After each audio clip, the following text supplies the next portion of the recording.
Radio 1, 12 Uhr mittags, das Filmmagazin. Vielleicht erinnern Sie sich an diese wunderbare BBC-Serie mit diesen beiden hedonistischen Frauen, die also nur nach dem Lustprinzip leben. Und zwar alles. Sie wollen alles sich einverleiben, sie wollen die tollsten Männer, die tollsten Klamotten, sie wollen alles, was großartig ist, egal was es kostet. Geld haben sie im Wesentlichen nicht. Diese beiden wunderbaren Frauen aus Absolutely Fabulous, also auch Ab-Fab genannt von den Fans, die haben jetzt endlich ihren Kinofilm. Sind also beide da zu sehen, Joanna Lumley und Jennifer Saunders, und sie sind genau die Alten geblieben. Vielleicht sogar mit den Jahren noch etwas gemeiner, etwas boshafter, weil sie natürlich auch merken, die Zeit läuft ab und man muss jetzt ganz schnell noch genießen.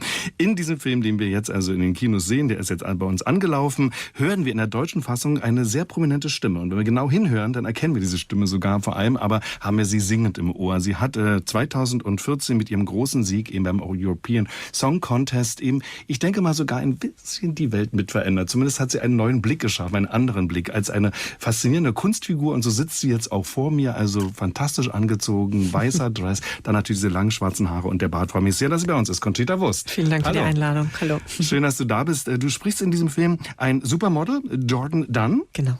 Was war das für dich erstmal für ein Gefühl, so ein Angebot zu bekommen, nicht zu singen, nicht selber zu spielen, sondern wirklich nur die Stimme zu haben? Um nur kurz zu verstehen, was in mir vorgegangen ist, als ich diese Anfrage bekommen habe.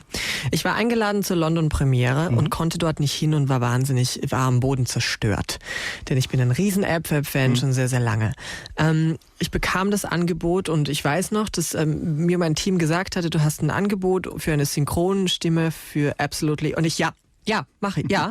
Und du weißt ja noch gar nicht, ja, ich mache das.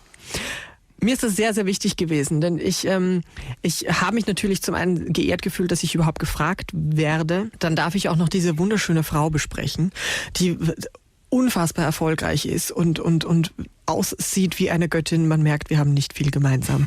Aber ich habe mich wirklich sehr bemüht, auch, nicht nur den Inhalt des Textes zu transportieren, sondern auch wirklich versucht, sie zu übersetzen. Also ihre Sprachmelodie, ihre Art, wie sie spricht. Ich halte mich nicht für einen Profi und ich habe einen langen Weg zu gehen, wenn ich das irgendwann mal professionell machen wollen würde.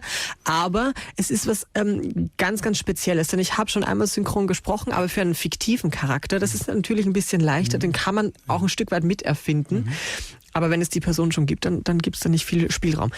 Und insofern war das eine sehr, sehr intensive Arbeit, aber auch wahnsinnig lustig. Ja. Du hast auch versucht, und das finde ich auch schon gelungen, also doch sehr weiblich zu klingen, fast so ein bisschen so ein Singsang. Ich habe das Original jetzt nicht im Ohr, also trifft das ungefähr den Ton? Ja, ja, also es hat auch einige Takes gedauert, denn ich habe für eine Frau doch eine relativ tiefe Stimme.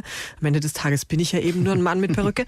Aber hätte ich zum Beispiel Patsy gesprochen oder Joanna Lumley, dann wäre wohl meine Stimmhöhe angebracht gewesen. Aber in diesem Fall eben nicht. Aber auch das ist eine Herausforderung. Und es ist dem Singen, stimmt richtig, wie du sagst, nicht wirklich unähnlich, nur mit dem einen Unterschied, dass wenn Joanna im Bild den Mund aufmacht, dann muss ich den auch aufmachen.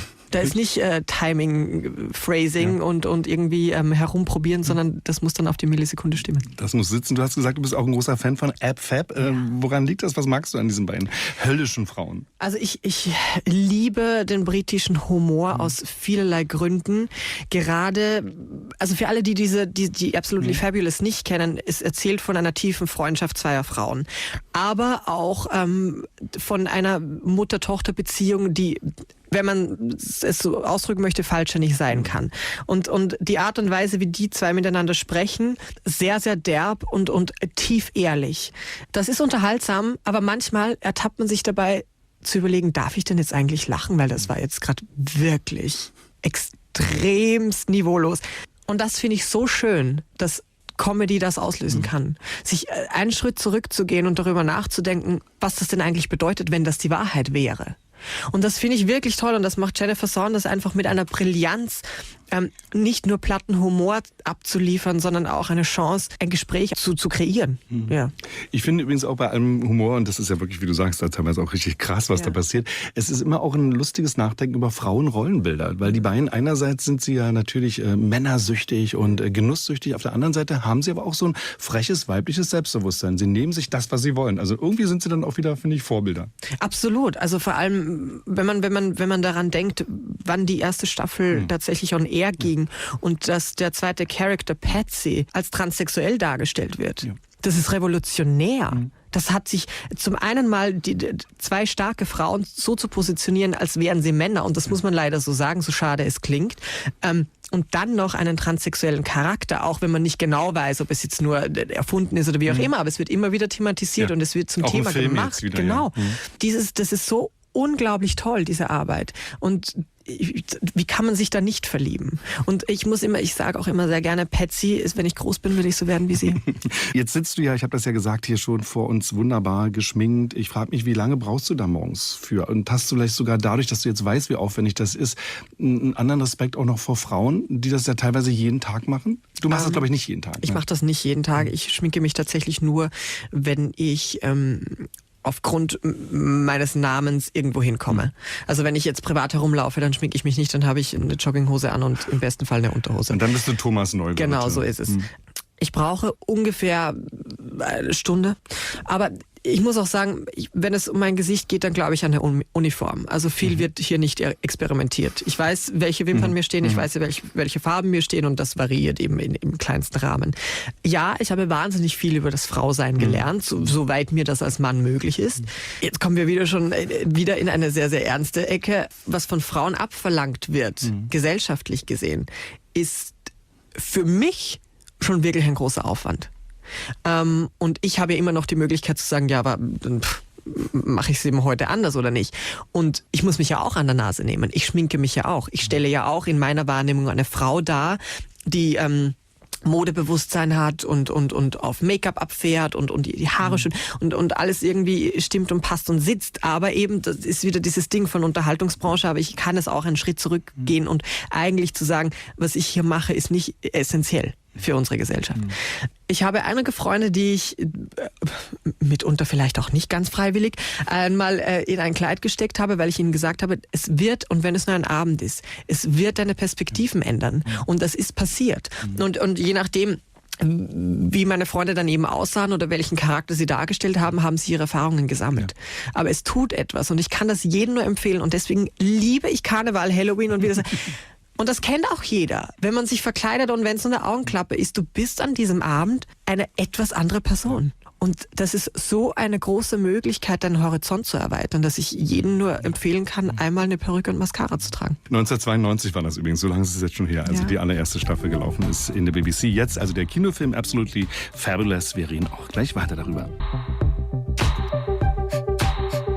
Bei uns zu Gast ist Conchita Wurst. Sie spricht das Model Jordan Dunn in der Verfilmung, also in der Kinofassung von Absolutely Fabulous. Und wir haben ja schon ein bisschen gesprochen über deine Arbeit, aber eben auch über diesen wichtigen Moment. Will ich natürlich mit dir jetzt nochmal reden. Also dieser Sieg damals eben mit diesem fantastischen Kleid, mit dieser großen Stimme, aber eben auch mit dem Bart. Und wenn ich sage, du hast die Welt verändert, ja, vielleicht doch zumindest die Wahrnehmung. Leute haben vielleicht zum ersten Mal darüber nachgedacht, dass es sowas gibt. Dass Leute sich eben nicht darum kümmern, was jetzt die genauen Grenzen zwischen den Geschlechtern sind. Du hast da vielleicht wirklich für Millionenpublikum schon eine Tür geöffnet. Natürlich ist es schwierig, hier an dieser Stelle zu sagen, ja, stimmt, genau, weil das sehe ich natürlich ein bisschen anders und man selbst ist, also ich bin unterm Strich auch nicht mein größter Fan.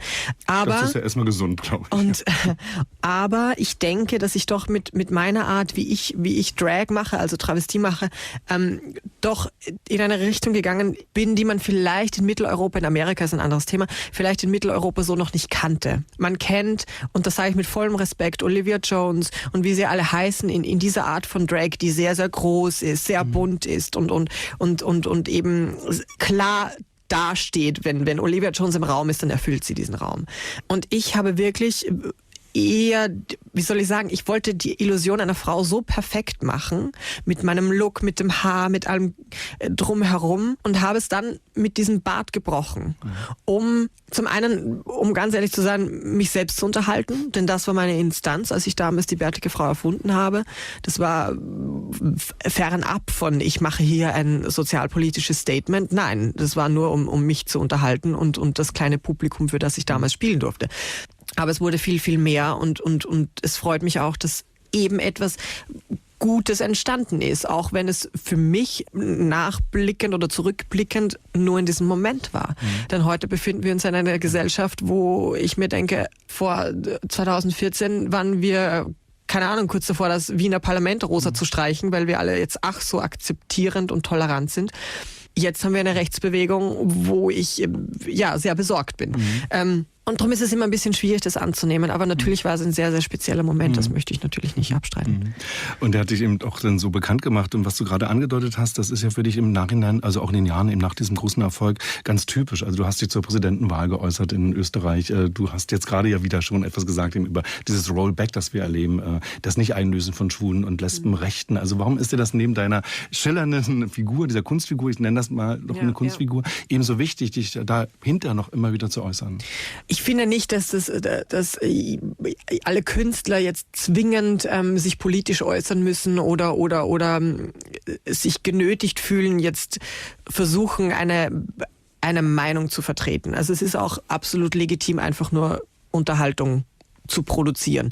Ich für mich sehe aber jede Möglichkeit und jede Chance, wo mir ein Mikrofon vor die Nase gehalten wird oder eine Kamera auf mich deutet, etwas hoffentlich Sinnhaftes zu sagen und damit wahnsinnig viele Menschen erreichen zu können. Ich bin nun mal ein Teil der LGBTIQ-Community, also und darum ist es mir natürlich auch aus sehr egoistischen Gründen wichtig, Gleichstellung zu erreichen am Ende des Tages. Deswegen kann man das natürlich wahnsinnig nett formulieren mit, ach, toll, dass du das machst und gut, dass du deine Zeit. Aber in Wahrheit ist es ja natürlich nicht so selbstlos, wie es klingt. Und damit kommen wir auch nochmal zurück zu den Absolutely Fabulous. Da gibt's nämlich, was sehr optisch sehr schön ist, eine große Reise an die Côte d'Azur. Also sie versucht ja da eben auch jetzt eine neue Karriere zu schaffen als Agentin. Sie will die Agentin von Kate Moss werden, völlig verrückte Geschichte. Aber was eben vielleicht wichtig ist in dem Film, man erfährt auch schon ziemlich viel darüber, was das für ein Haifischbecken ist. Also diese Agenturen, der Kampf hinter den Kulissen, der Kampf um eine Existenz. Jetzt hast du ganz super nette Agenten, die sitzen da auch draußen, will jetzt überhaupt nichts gegen die sagen, aber ich kann mir vorstellen, diese Welt, so fremd ist sie dir dann auch nicht. Also die natürlich wirklich eine sehr harte Welt ist, wenn man erstmal drin ist. Gerade in diesem Film ist es natürlich total überzeichnet und überspitzt und offensichtlich aufgeblasen bis zu einem Extrem, dass man darüber lachen kann. Aber es gibt genau diese Situationen tatsächlich. Es gibt Eddie und Patsy. Diese Frauen gibt es. Ja. Und darum ist es auch so lustig. Weil es die Wahrheit ist. Auch die Modebranche, und ich durfte da auch ein bisschen reinschnuppern, es ist am Ende des Tages mache ich Unterhaltung. Bin ich in der Unterhaltungsbranche und ob Mode jetzt unterhaltend ist oder nicht, darüber lässt sich natürlich streiten, aber die Fashion-Shows in Paris oder in all diesen Großstädten sind natürlich auch mittlerweile zu Show-Einlagen und Unterhaltung geworden. Wenn man zurückgeht, nicht mehr nur das Vorführen der Kleider, sondern da gehört ja heutzutage viel, viel mehr dazu. So. Und ich war auch oft und einige Male in so einer Situation, wenn so viele kreative Menschen zusammenarbeiten, und das müssen sie alle sein, vom Hairstylisten zum Make-up-Artist zum Model, es sind alles in irgendeiner Art und Weise Selbstdarsteller, denn das, was sie mit ihren Händen schaffen, mit ihren Gestik, mit ihrem Körper tun, das ist das, was sie verkaufen. Und da gehört wahnsinnig viel Emotion dazu. Viele dieser kreativen Menschen sehen sich eben als Epizentrum der Welt. Und da knallt es ganz offensichtlich. Und es ist ungelogen, geht es um Oberflächlichkeiten. Es geht auch in meinem Genre um Oberflächlichkeiten. Es ist Musik, die im besten Fall etwas bewegt, aber am Ende des Tages ist es keine Operation am offenen Herzen. Das ist diese Thematik, die eben da bespielt wird. Dieses Haifischbecken und über Leichen zu gehen und verbrannte Erde zu hinterlassen. Das will man natürlich vermeiden. Also möchte ich jetzt mal als naives Kind behaupten, dass das jeder vermeiden möchte. Ich will es zumindest. Aber manchmal geht das nicht. Manchmal passiert es auch mir, dass ich Menschen verärgere, einfach nur aufgrund gewisser Dinge, wie ich mein Leben lebe oder von Dingen, von denen ich überzeugt bin. Das ist natürlich schwierig und in diesem Film werden ungefragt natürlich die schlechtesten Beispiele aufgezeigt, die es in dieser Branche zu zeigen gibt. Und der große Unterschied ist offenbar, du machst dir zumindest Gedanken darüber, dass man manchmal Leuten vielleicht dann Unrecht tut in diesem Geschäft. Das machen sich diese beiden Frauen niemals. Die haben immer Recht und haben immer das Gefühl, wir nehmen uns das, was uns zusteht, und das macht eben auch diese schrille Komik aus von Absolutely Fabulous. In diesem Film, der jetzt also zu sehen ist nach der Erfolgsserie, hören wir eben auch Conchita Wurst, und zwar als Jordan Dunn. Sie leiht diesem Supermodel ihre Stimme und hat uns heute hier besucht, wo wir uns sehr gefreut haben. Herzlichen Dank für den Besuch. Vielen Dank. Dankeschön.